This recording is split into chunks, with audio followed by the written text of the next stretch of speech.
Wisconsin Foodie would like to thank the following underwriters.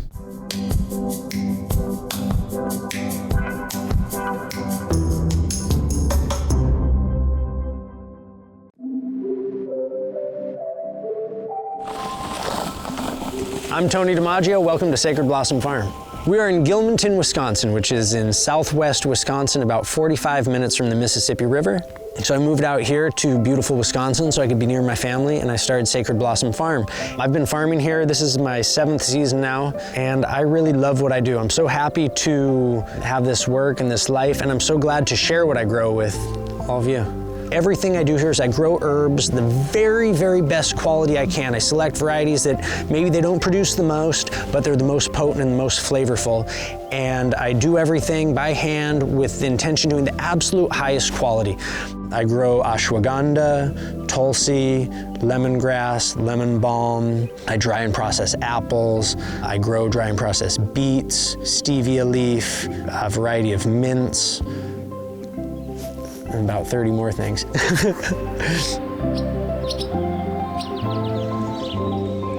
About a quarter of my production is wild harvested, and that's some of my favorite stuff I do. A lot of things are wildly abundant here. Raspberry leaves, nettles, and I love in the springtime going out and harvesting those. It's one of my favorite things to do. I go all over these farms, all up and down the valley, and collect those. One of my favorites is raspberry leaves, is where they pop up is on areas that were logged heavily.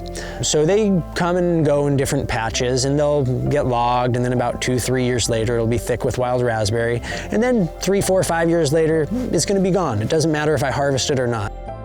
Yeah, raspberry leaves could not possibly be any better than this. Today is a magical day for this. If you look at these close up, there's not a single bad leaf in here. Everything's a perfect, immaculate green. And this is something you just take and eat all day long. I eat a ton of salad, but never on a plate, always just going around the fields and the woods, eating a little of this and a little of that. I think that's how the original salad was, no? One thing I love about what I do is it's so exceptionally varied. I never do the same thing 2 days in a year. Wild cherry bark is a phenomenal flavor that I love putting in my sleep time tea. This corner of the farm, about a quarter of the trees are cherry trees, and those cherry trees all end up in the tea. So what we're going for is just under the outer dead layer. You can see here, this stuff is awesome. Then we get down to the xylem and the cambium. It's all awesome, awesome stuff. Oh, I wish you guys could smell this. Oh, it smells better than any cherry pie I ever had.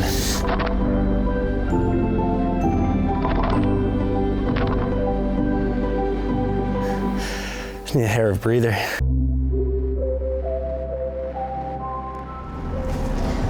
One of the realities of owning a restaurant is that you never hit the top of the mountain.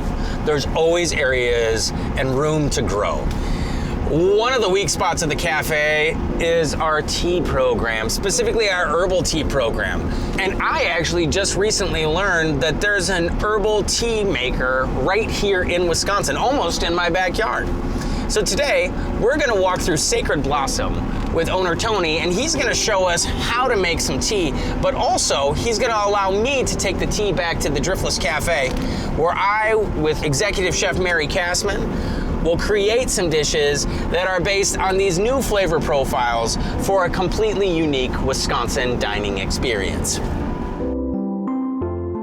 So the reason that I'm out here today, Tony, is, I have a restaurant and I also have a chef who is so accomplished. I want to find teas today that I can take back to Mary and we can create food around. Awesome. I want to find things that really speak to the heart of why you grow tea right here. Let's see, where should we start? Oh, where's the prettiest tulsi plants? No. The biggest, fullest, prettiest tulsi plants. So this is tulsi, and I actually have a tea that is just this herb here. We'll try it later. Wow. Right, it kind of blows you away. So at first, it's intensely floral. You get hit with the sweetness of flowers. But then you get the little backing of like the basil and the anise. There's that kind of curated anise. It's just so rich. Mm-hmm. I love growing it. It does super well here. It's just beautiful. It makes me just happy being around it. Now, basil in general, which this is related to basil, you wouldn't want the flowers on it.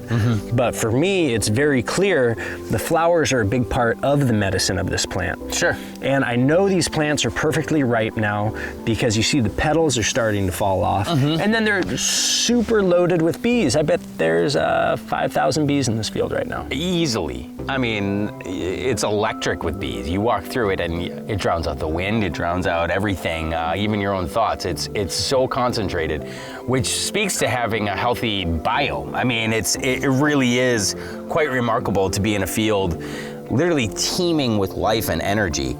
And it's perfectly ripe right now too. Ready to go, ready for a teacup. Tulsi is a separate tea. I have just a Tulsi tea, but it's also an important element in my tiger tea. And here's the other important part of the tiger tea is the ashwagandha. Oh, sweet. So these are just itty bitty baby plants now. By the end of the season, they'll be this big. I talked a little bit about how important it is to have plants growing everywhere. If plants are growing, the soil's getting better. If the soil's exposed, the soil's getting worse. So I use this middle row here to plant poppies. They're ready to be harvested now. They're perfect, they're beautiful, they're shading out the weeds, they're conserving moisture for the ashwagandha. Now this week, we'll come pull these out and free up the ashwagandha, and they're gonna get huge. Sure. Ashwagandha is, along with Tulsi, the most important herbs in the tiger tea.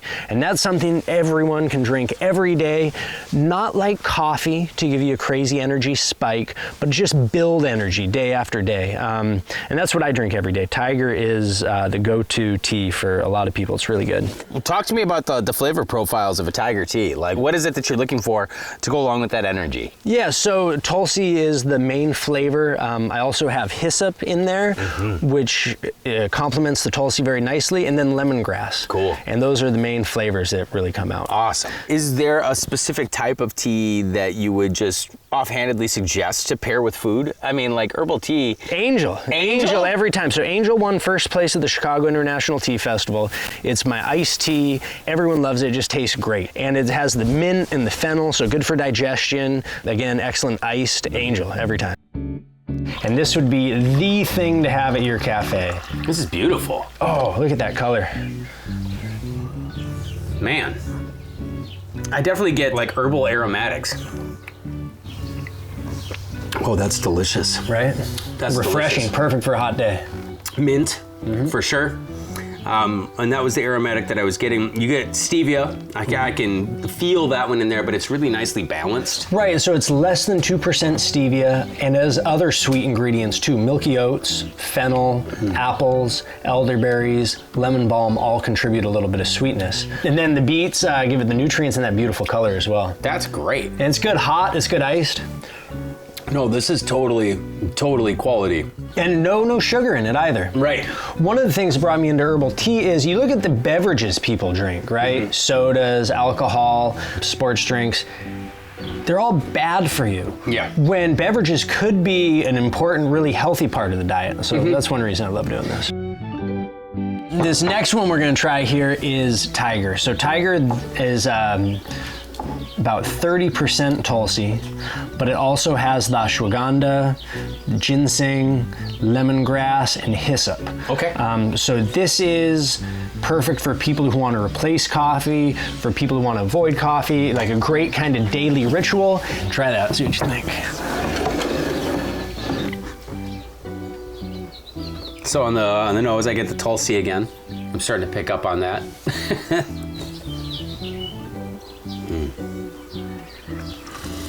I'm definitely getting the earthy smell from the ashwagandha. So again, I get that nourishment, that feeling that you're talking about, that warm. You still get some of the aromatic sweetness of like the Tulsi, but there definitely is like more of an umami one, an umami play on this. Oh, I love it. That might be my favorite. Definitely what I drink the most of. Of the Tiger? Yeah. Yeah, I can see that. You can't go wrong with it. Yeah. You know, where coffee, I drink a little coffee, but it kind of throws off my whole day. Does it? If I drink coffee in the morning, I need a nap in the afternoon or more coffee. Sure.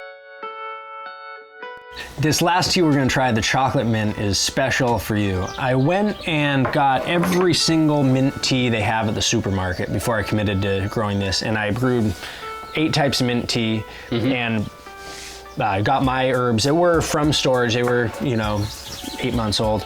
And oh my goodness, you could tell which one was mine in a blind test, just not even close.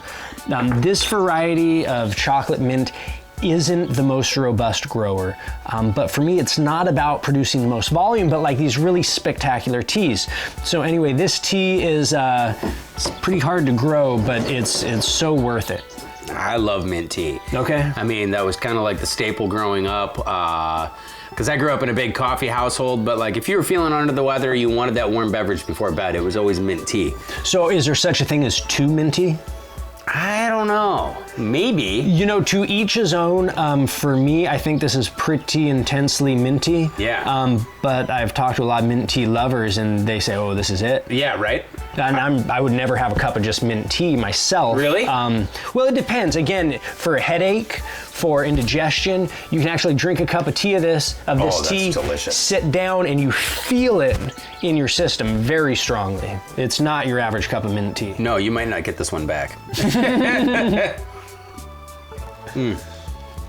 That is so good. I mean, you're right. It's like there's a slight astringency to it that it's kind of the same thing that I love about drinking coffee. You know how the sides of your tongue, your bitter receptors, if you think about where that mint is sitting right now, it's really lighting up those same sensors for me. And I love that cooling, almost mentholated feeling that you get when drinking mint tea. Doesn't matter how hot it is outside, drink some good mint tea and it'll bring I think it's all psychosomatic, but it'll bring down your internal temperature. I'm pretty sure that Chef Mary and I can figure out ways to highlight an accent, and I know that she is going to be absolutely over the moon to play in these flavor profiles. And I'm hoping that you'll come down and join us for dinner. I'll be there. All right, that sounds great, man. Cheers. Cheers to you. Nice work, farmer.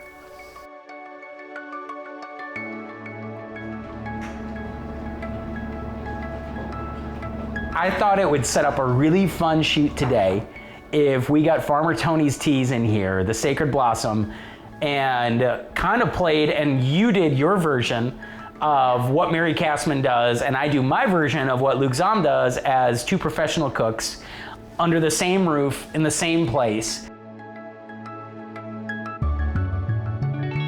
With the angel tea, what is it that this speaks to you when you translate it into Mary Kastman speak? I think for me, tea is such a ritualistic thing in the Middle East. I have limited travels there, but it is such a part of hospitality. This tea definitely speaks to me in that way. It's this warming sweetness.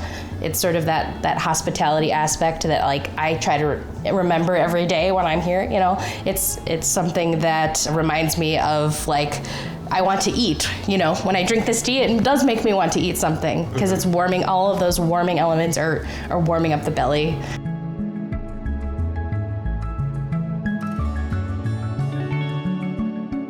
So the other tea that I really want to share with you is the chocolate mint. I love that golden brown color too. Beautiful. I like this because you could really pair this with something sweet, or you could pair it with something savory. It's got a nice bitterness at the end too.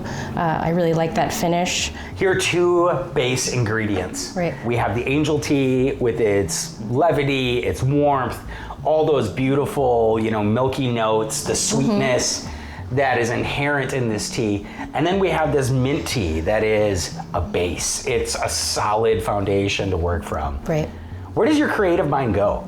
I don't know. I want to make a pancake with this. I want to grind some of it up and use it as a spice in a savory pancake with squash, because I really want some nigella seeds in there because it's going to play with a lot of other spices. I want some Aleppo chili in there, and I want that warm mint because I'm going to use this more as a warming spice than a sweet spice.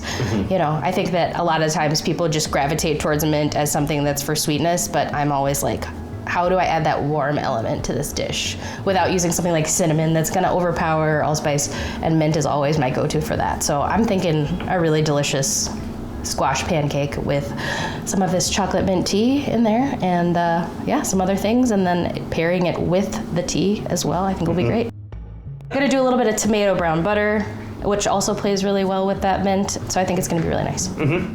Awesome. So the angel tea speaks to me in ways that I think are really unique, and I love being able to work that ingredient palette into what I'm doing. So I think today I'm gonna take some of those chickens from St. Bridget's Meadows, and I'm gonna use the chicken thighs. I'm gonna brine it, do a quick and dirty brine with that angel tea, kind of get those flavors infused in there and all that like sweetness and richness. See if I can't capture that through the seasoning process. The part of this taping that really spoke to me was that sense of connection. When we were in Farmer Tony's Tulsi basil field, and there were, it seemed like an infinite number of honeybees, and they were fat with pollen, and those bees and the electricity that they created, I think it was the most connected I've ever felt on a farm shoot. It just felt like everything was working there. So I think I'm going to take some of this angel tea and work that back into the honey and do a little bit of honey that's been infused and steeped, a little bit of hot sauce with that, sear off those chicken thighs, make them really crispy on the outside with that skin, make them absolutely luscious on the inside, and then find a couple other ways to tie that angel storyline back into that sense of connection. You know, we have the angel worked in a lot of different ways. I smoked the beets with angel tea and hickory. I infused honey with the angel tea and some chilies. And then we actually sauteed the Brussels sprouts and the chicken with angel and brown butter.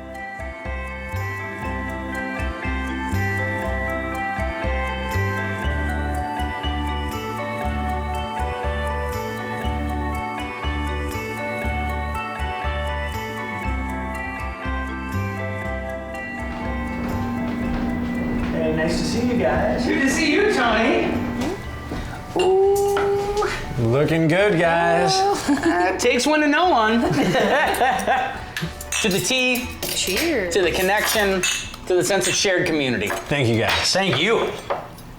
Chef Mary and I really tried to put not only like the ingredient sets of the tea into these dishes, but that connection and love, that overwhelming feeling of experience that I got walking through your fields, and how amazing that process was, and how I've carried that with me now back into the restaurant and hopefully channeled it into something that's really delicious and amazing. That makes me so happy, man. I'm so excited to try this. I really just took the chocolate mint tea and ran with it and kind of approached it as a spice that I incorporated in a savory vegetable pancake using some summer squash. And so it's inside the pancake, also garnishing the top there. Serve with a little tomato brown butter and some seasoned yogurt and radish salad. So the mint's throughout the pancake and in the garnish as well. Wow. That's a flavor bomb. The flavor profile that I get, like it starts out and you get all these like delicious notes. Of course it's savory, so that tomato brown butter carries it.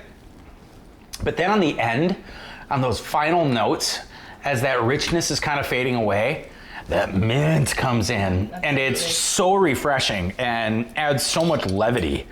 It's delicious. Well, the texture is so good too.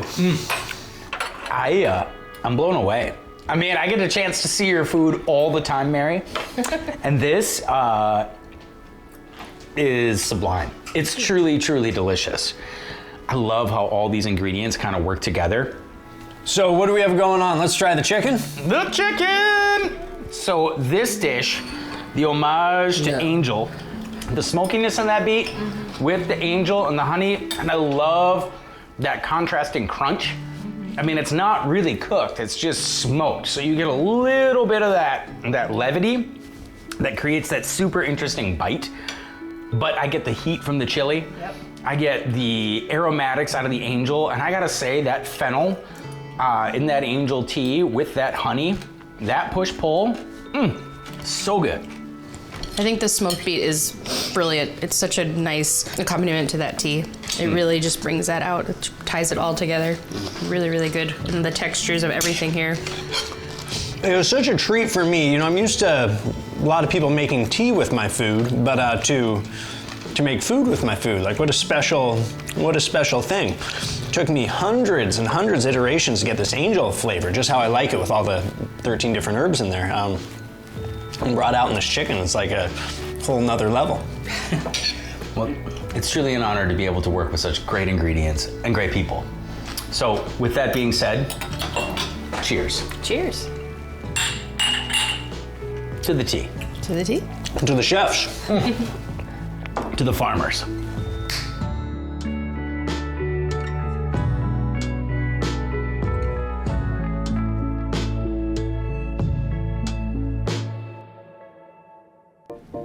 Did you ever think that you were going to be sitting down with television cameras in your face when you got into the tea game? I suppose it never crossed my mind. The most medicinally potent part is the root. You want to try a nibble? Yeah, man, of course.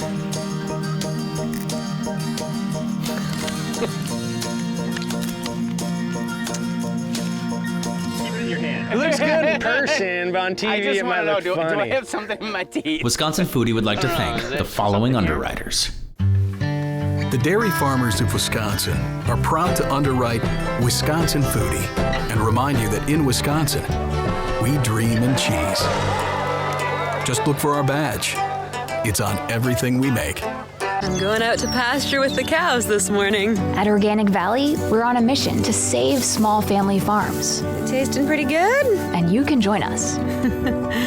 Girlfriend's on a mission. Organic Valley. 20-minute commutes, weekends on the lake, warm welcomes, and exciting career opportunities. Not to mention all the great food. There's a lot to look forward to in Wisconsin. Learn more at inwisconsin.com.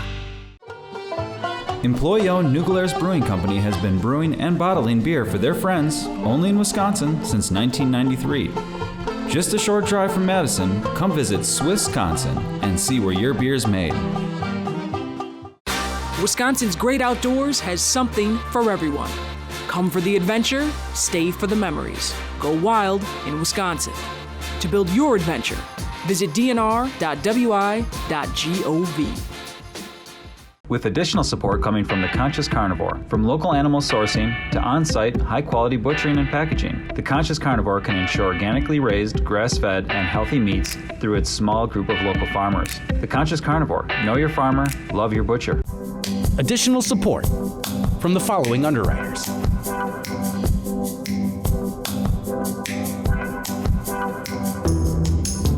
Also with the support of Friends of PBS Wisconsin. Subscribe to our YouTube channel, where you'll find past episodes and special segments just for you.